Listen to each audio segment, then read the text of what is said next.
Of all the voices that echo from the ancient world, few ring with as much clarity and urgent relevance as that of Epictetus. Born a slave in the Roman Empire around 50 AD, he endured a life of hardship that would have broken most people. He was lame, owned by a cruel master in Nero's court, and possessed nothing in the way of material wealth or status. And yet this man from the lowest rungs of society would become one of the most influential Stoic philosophers in history, a teacher whose wisdom would guide emperors, soldiers, artists, and leaders for the next 2 millennia. His teachings, captured by his student Arrian in the Discourses and the concise Handbook, The Enchiridion, are not relics to be studied in dusty libraries. They are a living, breathing operating system for the human mind. They have survived the fall of Rome, the turmoil of the Middle Ages, the Enlightenment, and the chaos of the modern era for one simple reason: they work.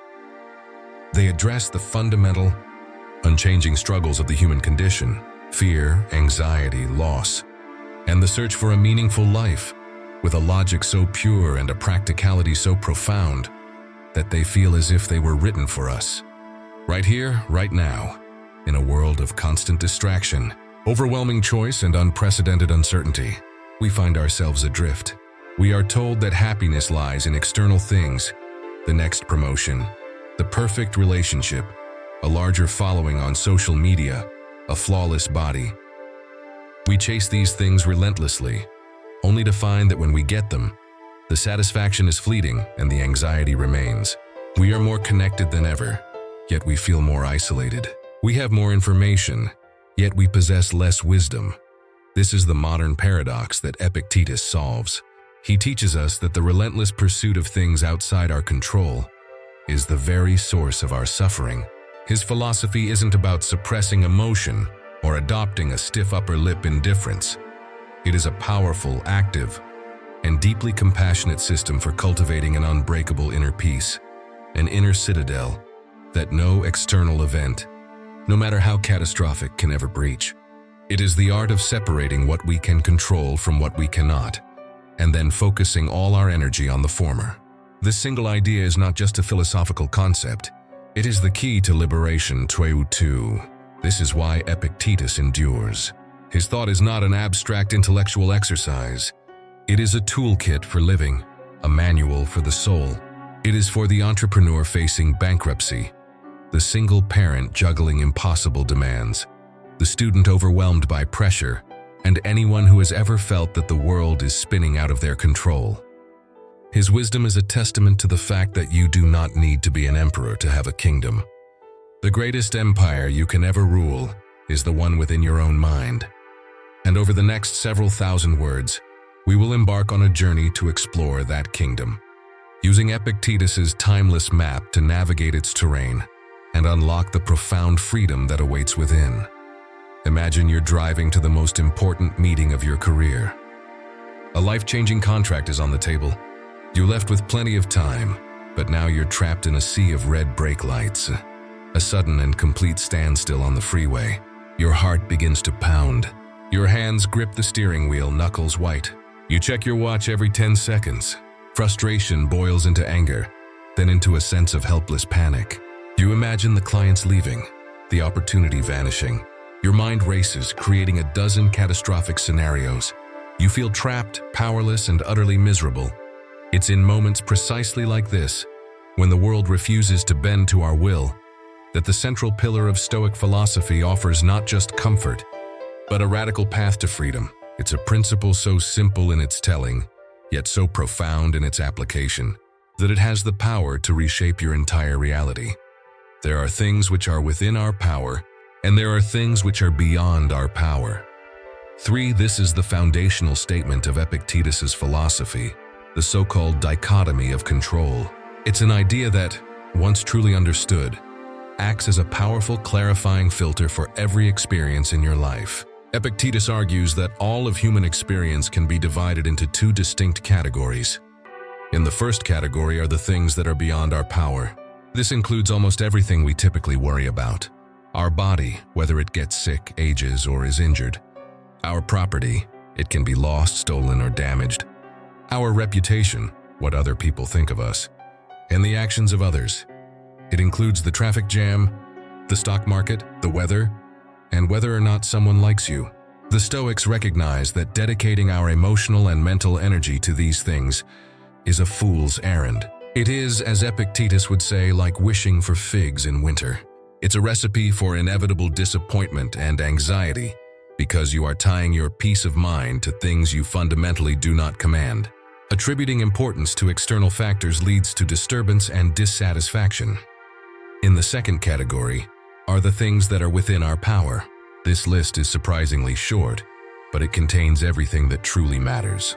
According to Epictetus, it includes our opinions, our judgments, our desires, our aversions, and our will. In short, the inner workings of our own mind. 6666. It is our capacity to choose how we respond to the events of our lives. 7. You cannot control the traffic, but you can control your reaction to it. 8. You cannot control a client's decision, but you can control the quality of the work you present. You cannot control what others say about you, but you can control whether you believe them and how you choose to live your life. This isn't a call for passive resignation. It's the opposite. It's a call for a strategic and ruthless allocation of your most precious resource, your attention and energy. True freedom, the Stoics argue, lies in focusing with unwavering intensity on the things we can influence and practicing a serene acceptance of the things we cannot. By doing this, we stop being a victim of circumstance and become the master of our own inner world. Let's bring this into a modern office. Meet Sarah, a talented software developer who has just spent 6 months leading her team on a major product launch. The night of the launch, with thousands of users logging on, a critical third-party server unexpectedly crashes, taking their entire platform offline. The project she poured her life into is, at this moment, a catastrophic failure. Her immediate, untrained reaction is a flood of things outside of her control. She's furious at the server company. She's terrified of what her CEO will say. She's imagining angry user comments on social media, her reputation in tatters. Her mind is a whirlwind of panic, blame, and despair. She is suffering deeply. But then Sarah, who has been studying Stoicism, takes a breath. She performs what the Stoics called a prohairesis, a moment of choice. She consciously applies the dichotomy of control. Outside my control. The server crashing. The initial wave of user frustration. What my CEO is thinking right now. The lost revenue from this outage. Within my control. How I communicate with my team. How clearly and honestly we communicate with our users. The focus and efficiency with which we work on a solution. My own emotional state. Choosing calm professionalism over panic. This simple act of categorization changes everything. The fog of overwhelming anxiety begins to lift. Instead of wasting energy raging at the server company, she channels it into action. She gathers her team not with panic but with a calm resolve. Okay, she says, we can't control the server, but we can control our response. Let's get a status page up, be transparent with our users, and start working on a temporary workaround. Let's focus on the code, not the chaos. In that moment, Sarah is practicing Stoicism in its purest form. She has recognized that her freedom and her effectiveness lie not in a perfect, problem-free world, but in her power to choose her response in an imperfect one. 10. The outcome is no longer about whether the launch was a success or failure in the conventional sense. The real victory is in her poise, her leadership, and her refusal to let an external event destroy her inner tranquility.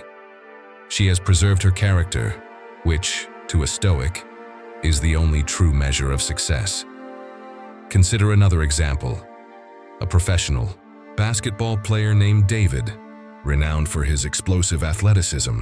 In a pivotal playoff game, he lands awkwardly and tears his ACL. The diagnosis is devastating. A year of grueling rehabilitation, with no guarantee he will ever return to his former elite level. His entire identity is wrapped up in his physical prowess. The things he valued most, his speed, his vertical leap, his career, his multi-million-dollar contract, have been thrown into jeopardy by an event entirely outside of his control. It would be easy for him to fall into despair, to see this as the end of his world. And for a while he does. He is consumed by anger, by the unfairness of it all, by the fear of what he has lost. But as he begins his rehabilitation, his physical therapist, an older man with a quiet, steady demeanor, introduces him to the writings of Epictetus. David begins to see his situation through a new lens, outside my control. The fact that the injury happened, the natural timeline of tissue healing, whether his body will ever be 100% the same, the team's decision on his future contract within my control, the discipline I bring to my physical therapy every single day, the quality of my nutrition and sleep to aid recovery, my attitude and mindset, using this time to study the game, to become a smarter, more strategic player, mentoring the younger players on the team. This shift in focus is transformative. His rehabilitation is no longer a prison sentence. It is a training ground. He stops measuring his daily success by what he can't do, like dunking a basketball, and starts measuring it by what he can do, completing his exercises with perfect form, adding 1 more pound of weight, holding a stretch for 5 more seconds. He discovers that while his body may be temporarily broken, his will is stronger than ever. He becomes a leader from the sidelines, using his experience to guide his teammates. He develops a mental toughness he never had before. Whether or not he returns to the court as the same player is an external outcome. But by focusing on his internal response, David ensures that he will emerge from this crisis as a stronger, more resilient, and wiser human being.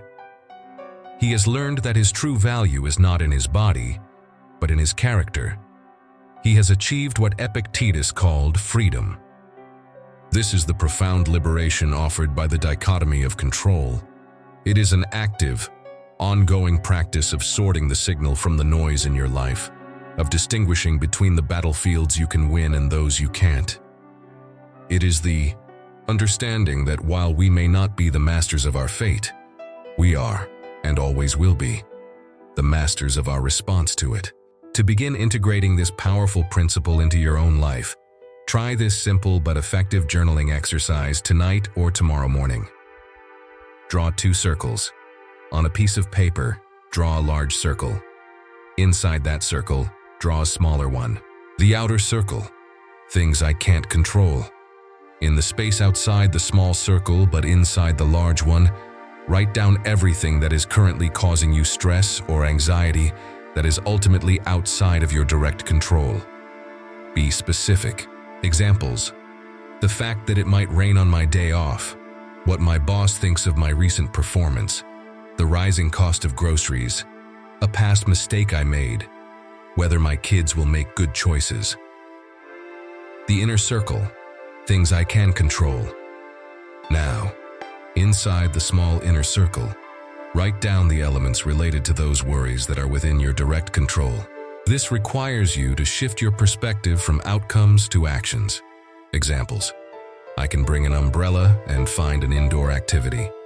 I can ask my boss for specific feedback and focus on doing my best work today. I can create a budget and look for sales. I can learn from my mistake and apologize if necessary. I can talk to my kids about my values and be a good role model. The commitment. Look at the 2 circles. Make a conscious commitment to yourself that for the next 24 hours, you will focus all of your energy, attention, and effort only on the items inside the inner circle. When your mind drifts to the outer circle, gently acknowledge the thought and guide it back to your circle of control. This is not a one-time fix, but a mental muscle. The more you practice it, the more natural it will become. You will start to see the world not as a source of random frustrations, but as a landscape of opportunities for virtuous action. You will find a sense of calm and agency you never thought possible. A freedom that comes not from changing the world around you, but from mastering the world within. We have established that the first step to tranquility is separating what we can control from what we can't. But what about the things that happen to us? The painful diagnosis, the unexpected layoff, the harsh criticism, the betrayal by a friend. Surely these things are inherently bad. Surely they are the direct cause of our suffering. According to Epictetus, the answer is a definitive no. This brings us to the second revolutionary pillar of Stoic thought: an idea so powerful it would form the bedrock of modern cognitive behavioral therapy 2,000 years later. It is the principle that our emotions are not caused by external events, but by the beliefs and judgments we form about them. Men are disturbed not by things, but by the views which they take of things. 11. Let that sink in for a moment. It's a radical claim. It suggests that nothing outside of your own mind has the power to harm you. The event itself, the thing, is neutral. It is just a raw fact. It is the layer of interpretation, the story you tell yourself about the event, that causes the disturbance, the anger, the fear, or the despair. Our suffering, therefore, is not inflicted upon us by the world. It is a product of our own mental architecture. We are not just actors in the drama of our lives. We are the playwrights, the directors, and the critics, all at once. Epictetus urges us to become meticulous observers of our own minds, to act as vigilant guards at the gate of our thoughts. When a difficult event occurs, he teaches us to pause and separate the raw fact from our immediate, often automatic judgment about it. The layoff is not a catastrophe that proves I'm a failure. The objective fact is, my employment contract has been terminated. The rest is a story. The critical feedback is not a personal attack. The objective fact is, someone offered their opinion on my work. The rest is a story. This understanding shifts the locus of responsibility entirely. If we are disturbed by our views, then we must hold ourselves accountable for those views, rather than blaming external factors or other people. 12. This is not about self-blame. It is the ultimate form of self-empowerment. If our judgments are the source of our suffering, then by changing our judgments, we can change our experience of reality. We have the power to be the architects of our own peace. Let's watch this principle play out in a modern workplace. Alex and Ben are two marketing managers at the same company. They both present their quarterly campaign proposals to their division head, a notoriously blunt and demanding executive named Maria. After the presentations, Maria sends them both an identical email. It reads, "The core concept is uninspired and the data is thin. This needs a complete rework. Bring me something better by Friday." Alex's reality. Alex reads the email and his stomach plummets. His mind is instantly flooded with negative judgments. She thinks I'm an idiot. I'm failing at my job. Uninspired. I poured my heart into that. She's trying to humiliate me. I'll probably get fired. This is a disaster. For the rest of the week, Alex is consumed by these thoughts. He feels resentful, defensive, and demotivated. He can barely focus on the rework because his mind is replaying Maria's perceived attack. His work on the new proposal is sluggish and uncreative. He feels like a victim. He is disturbed, anxious, and miserable. Ben's reality. Ben reads the same email. He feels a momentary sting of disappointment. That's a natural first impression, but he has practiced the Stoic discipline of assent. He pauses and examines his initial thoughts. He consciously separates the fact from the judgment. The fact. Maria found the proposal lacking and has requested a new version with better data by Friday. The initial judgment. This is harsh. I'm annoyed. The chosen Stoic judgment. Okay, the feedback is direct, but it's valuable data. She's not attacking me. She's attacking the proposal. Her job is to push for the best work, and my job is to produce it. This is not a threat. It's a challenge. It's an opportunity to show my resilience and improve the final product. Let's get to work. Ben spends the rest of the week energized. He sees the feedback not as a personal failure, but as a strategic problem to be solved. He dives into the data, refines his concept, and collaborates with his team. He feels a sense of purpose and determination. He is not disturbed, he is engaged. Notice the external event was identical for both men. The words in the email were the same. The only variable was the internal view each chose to take 13. Alex chose a view that led to suffering and paralysis. Ben chose a view that led to productive action and inner calm. Each man was the architect of his own emotional reality. This Stoic insight is so profound that it has been independently validated by modern psychology. Dr. Albert Ellis, the creator of Rational Emotive Behavior Therapy, REBT, and Dr. Aaron Beck, the father of Cognitive Behavioral Therapy, CBT, both explicitly credited the Stoics as the philosophical forefathers of their work. A core technique in Stoic-based therapy is to shift the focus from "how does that make you feel?" to "what are you choosing to think about this situation?" 14. The core model of CBT is the ABC framework. A is the activating event, e.g., receiving a critical email. B is the belief or judgment about that event, e.g., this means I'm a failure. C is the emotional and behavioral consequence, e.g., feeling depressed and procrastinating. B, like Stoicism, teaches that A does not cause C. It is B that causes C. The therapeutic process involves identifying, challenging, and changing the irrational beliefs at step B to create a healthier consequence at step C. It is, in essence, a systematic application of Epictetus's 2,000-year-old wisdom.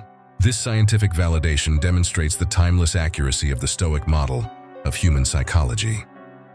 It's not just an old philosophy. It's a fundamental truth about how our minds operate. By mastering our judgments, we are not denying reality or pretending that painful things don't happen. The Stoic acknowledges pain, loss, and difficulty. The difference is that they refuse to add a second layer of self-inflicted suffering on top of it. They refuse to tell themselves a story of victimhood and despair. They accept the first arrow of a painful event, but they skillfully dodge the second arrow of a negative judgment. This is the path to equanimity. It is the realization that the world can only present you with circumstances. It is you and only you who decides whether those circumstances will be met with wisdom and tranquility or with disturbance and distress.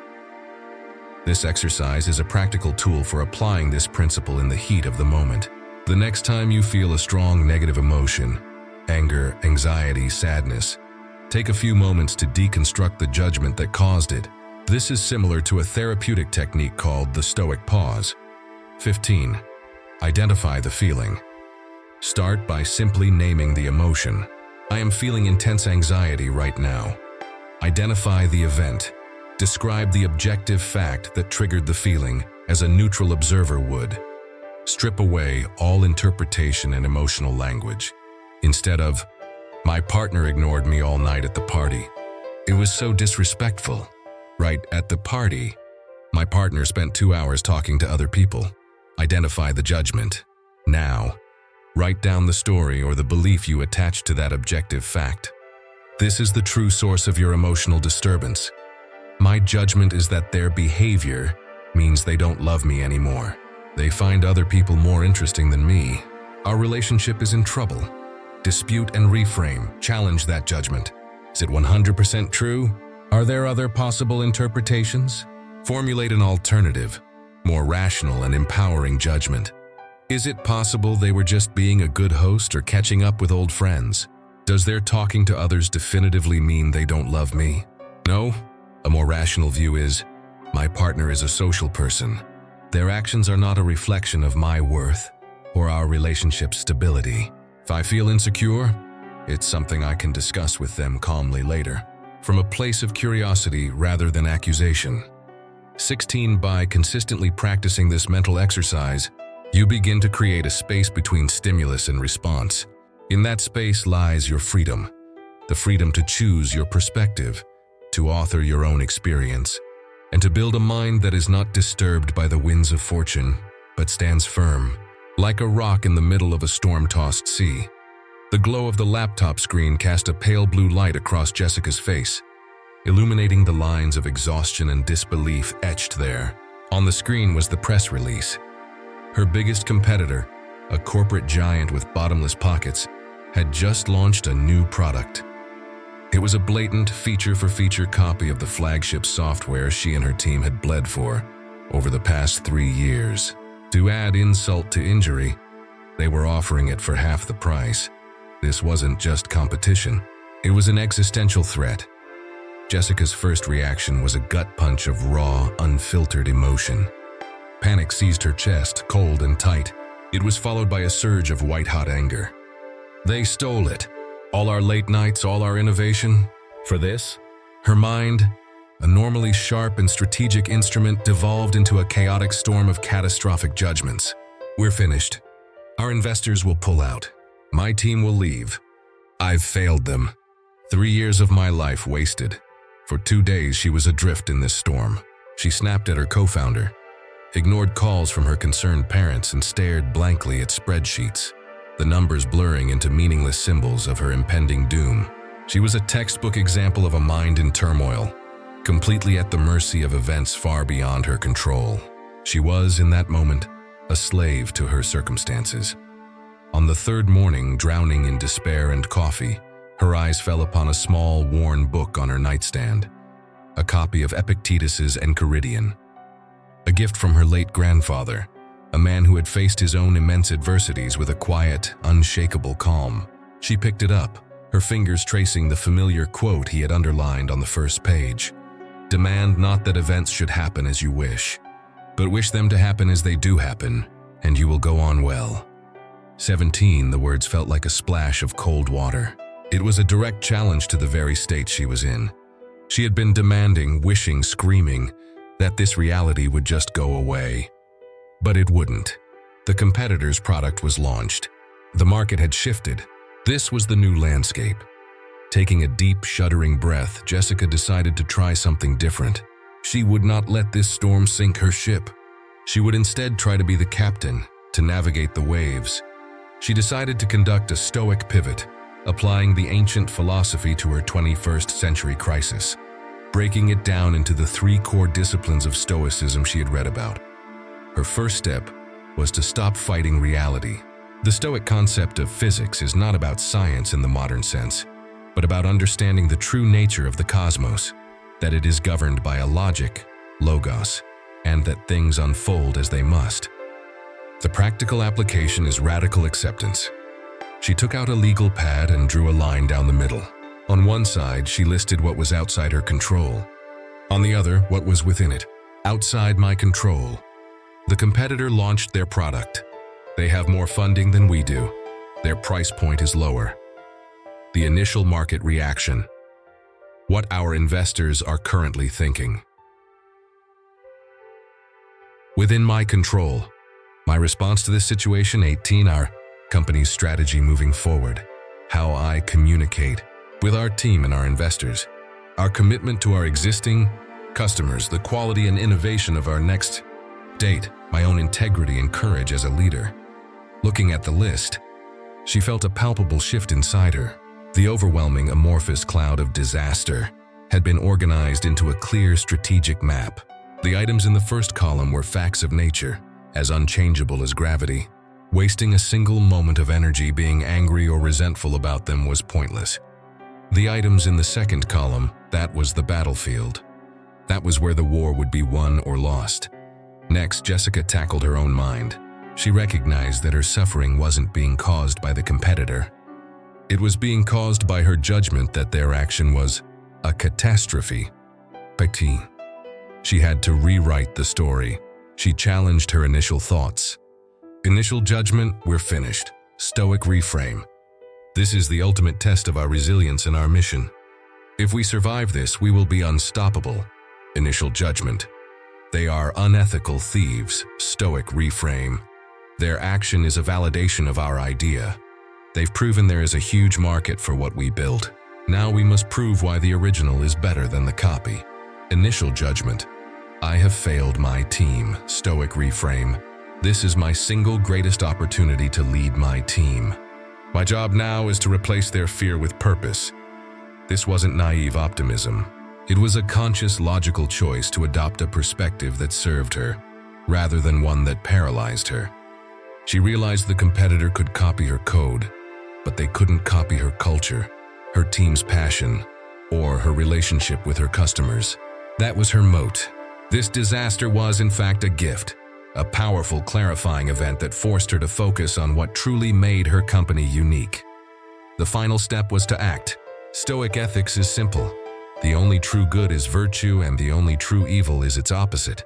Virtue means living with courage, justice, temperance, and wisdom. This crisis was a chance to embody those virtues. Courage.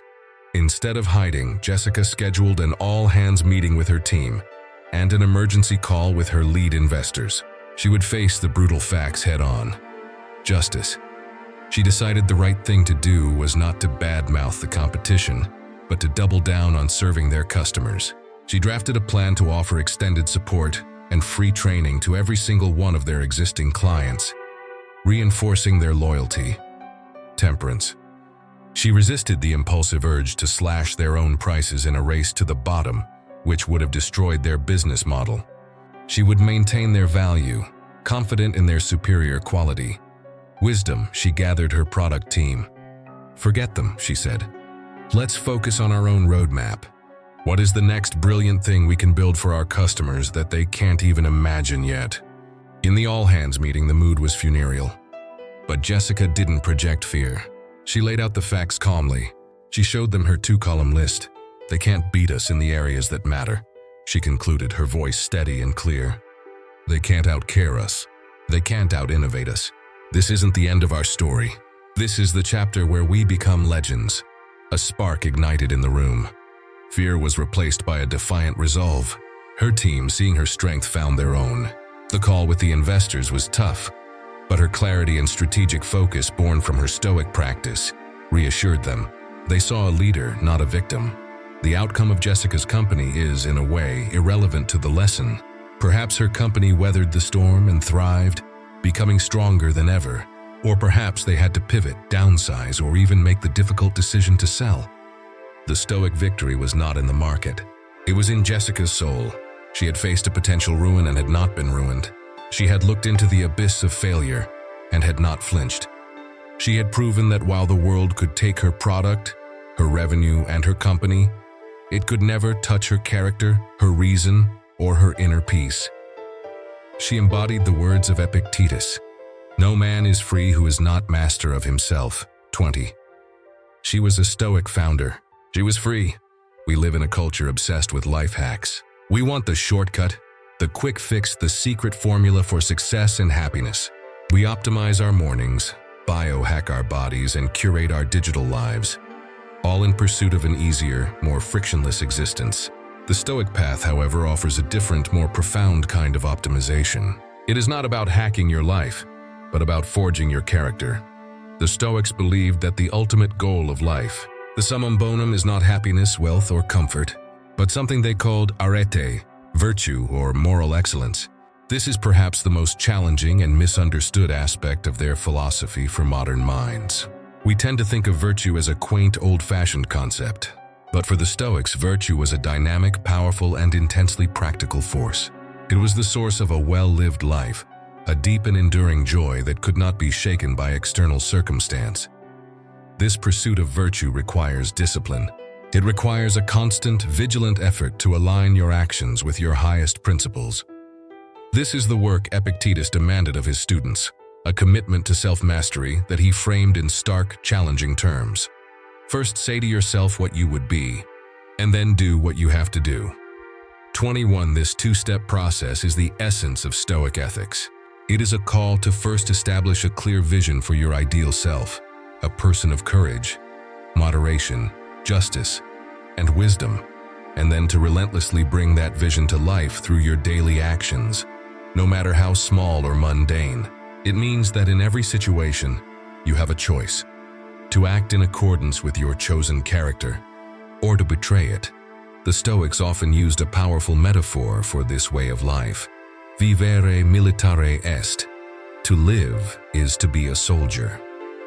This doesn't mean life is a literal war against others, but an internal campaign to be the best version of yourself.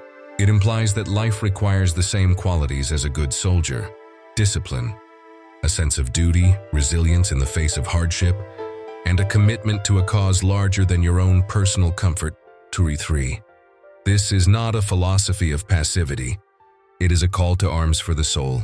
In a world that tempts us at every turn with distraction, indulgence, and the path of least resistance, choosing discipline is a radical act of personal sovereignty. Imagine a young writer named Leo. He dreams of writing a great novel. He has the talent and the idea, This is the first part of Epictetus's command. He has said to himself what he would be. I am a novelist, but when he sits down at his desk each morning, he is met with a formidable enemy, resistance. It takes the form of self-doubt. Who am I to write a novel? The fear of failure. What if no one likes it? Then the siren song of endless distraction. The ping of a new email, the infinite scroll of social media. The second part of the command, and then do what you have to do, is where the battle is truly fought. The non-Stoic approach is to wait for inspiration to strike. It is to write only when you feel like it. This approach leads to inconsistency, frustration, and most often, an unfinished manuscript. The Stoic approach, however, is one of disciplined duty. Leo, applying this philosophy, understands that the outcome, whether the book is a bestseller, whether critics praise it, is entirely outside his control. What is within his control is the process. His job is not to write a masterpiece today. His job is to show up, sit in the chair, and put in his 2 hours of focused work. His job is to be a disciplined writer. He treats his writing time like a soldier's post. It is non-negotiable. He turns off his phone. He disconnects from the internet. He faces the blank page not as an artist waiting for a muse, but as a craftsman laying bricks. Some days the words flow easily. Other days, every sentence is a struggle. It doesn't matter. He is not judging the quality of the output in the moment. He is judging the quality of his effort. Did he show up? Did he give it his full focus? Did he act in accordance with the person he wants to be? By focusing on the process, the thing he can control, he liberates himself from the paralyzing fear of the outcome. Paradoxically, this discipline is what ultimately unlocks his creativity. Slowly, steadily, page by page, the novel gets written. He is forging his character and his book at the same time. He is learning that self-mastery is not a restriction of freedom, but the only true source of it. 24. He is building his own inner citadel, a fortress of character and discipline that protects his tranquility from the external forces of doubt and distraction. This is what it means to live virtuously, in the Stoic sense. It is about closing the gap between your stated values and your actual behavior. It is about understanding that character is not something you have, but something you build, one disciplined choice at a time. Every time you choose the difficult right over the easy wrong, every time you choose to focus instead of being distracted, every time you choose patience over anger, you are laying another stone in the walls of your inner citadel. The Stoics were masters of proactive, rather than reactive living. One of their most powerful tools was the practice of praemeditatio malorum, or the premeditation of adversity. This exercise adapts that concept into a daily morning ritual to prepare you for the battles of the day ahead. Spend 5 to 10 minutes each morning, before checking your phone or email, doing the following. Visualize your day. Briefly walk through the day ahead in your mind. Think about the meetings you have, the tasks you need to complete, the people you will interact with. Anticipate the challenges. Consider what might go wrong or what difficulties might arise. Don't dwell on them morbidly, but view them as a strategist mapping out a campaign. Examples: I might get stuck in traffic. My coworker might be critical of my idea in the meeting. My kids might refuse to cooperate when it's time to leave for school. Will feel tired and tempted to skip my workout. Define your virtuous response. For each potential challenge, decide in advance how you will choose to respond in a way that aligns with your ideal self. You are preloading your virtuous response. Examples: if I get stuck in traffic, I will practice patience.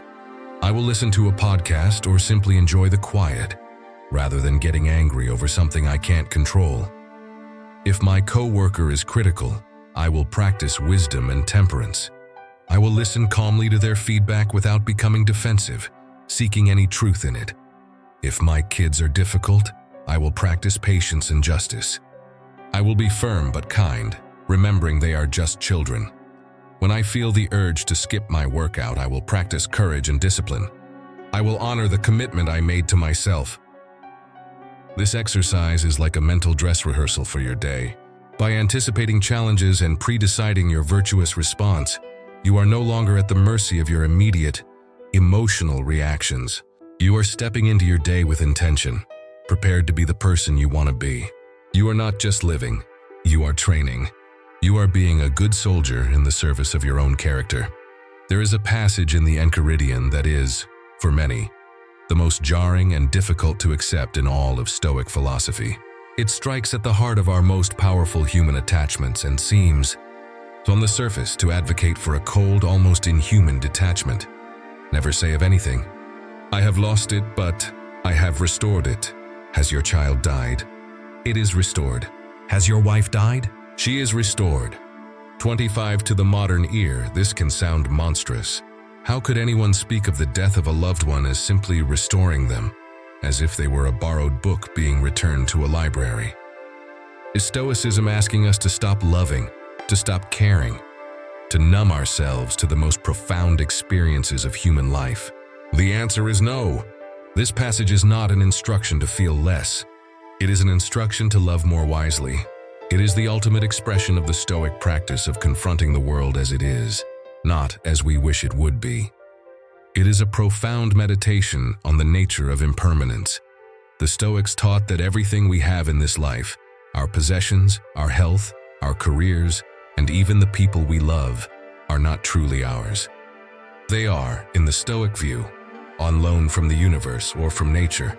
We are granted the privilege of their company for a time, but that time is not guaranteed, and they were never our property to begin with. Therefore, when they are gone, we have not lost something that was rightfully ours.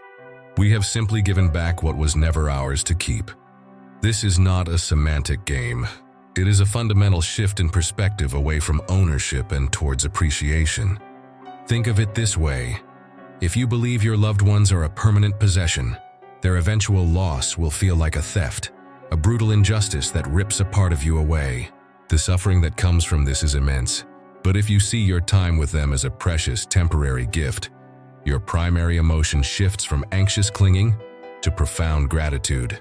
You love them not less, but more purely, appreciating every moment you have without the poison of fearing its end. The goal is not to eliminate grief. Grief is a natural response to the departure of something you valued. The Stoic does not pretend not to feel it. The goal is to eliminate the disturbance that comes from a faulty judgment, the judgment that something unjust and unnatural has happened. For the Stoics, change and loss are the most natural things in the universe. Everything is in a constant state of flux. To resist this is to resist reality itself. Consider a mother named Carol, whose youngest son, James, is leaving for college across the country. In the months leading up to his departure, she is filled with a sense of dread and loss. The house will be so quiet. Who will she cook for? Her role as a hands-on mother, an identity she has held for 2 decades, is coming to an end. She feels as though she is losing her son. This perspective causes her genuine suffering. Her final weeks with him are tainted by a quiet sadness, a clinging to every moment that makes the impending departure feel more like a death than a transition. But then, Carol tries to apply the Stoic perspective. She begins to reframe her thoughts. I am not losing my son. I am restoring him to his own life, a life I prepared him for. He was never mine to keep forever. He was a gift that I was entrusted to nurture and guide for 18 years. My job was to prepare him for this very moment. Now it is time to give him back to the world and to himself. This shift is subtle but powerful. It doesn't erase her sadness, but it transforms it. The clinging anxiety is replaced by a sense of pride and profound gratitude. She can now see his departure not as an ending, but as the successful culmination of her life's most important project. Her final weeks with him are different. They are filled with joy, with shared stories, and with preparing him for the adventure ahead. When she hugs him goodbye at the airport, there are tears. Yes, but they are tears of love and completion, not tears of bitter loss. She has not lost something. She has fulfilled a beautiful and temporary duty.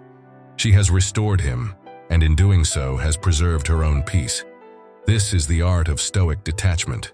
It is not a detachment from love, but a detachment from the false belief in permanence and ownership. It is the wisdom to hold things lightly, to love them deeply for the time you have them, and to let them go gracefully when the time comes.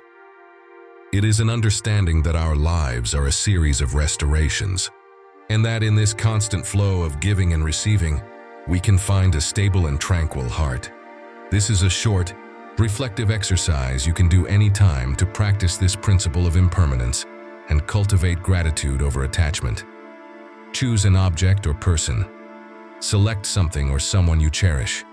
It could be a physical object, your home, a favorite mug, a piece of art, a role, your job, or a person you love. Acknowledge your affection. Take a moment to truly appreciate it. Feel the love, the joy, the security it brings you.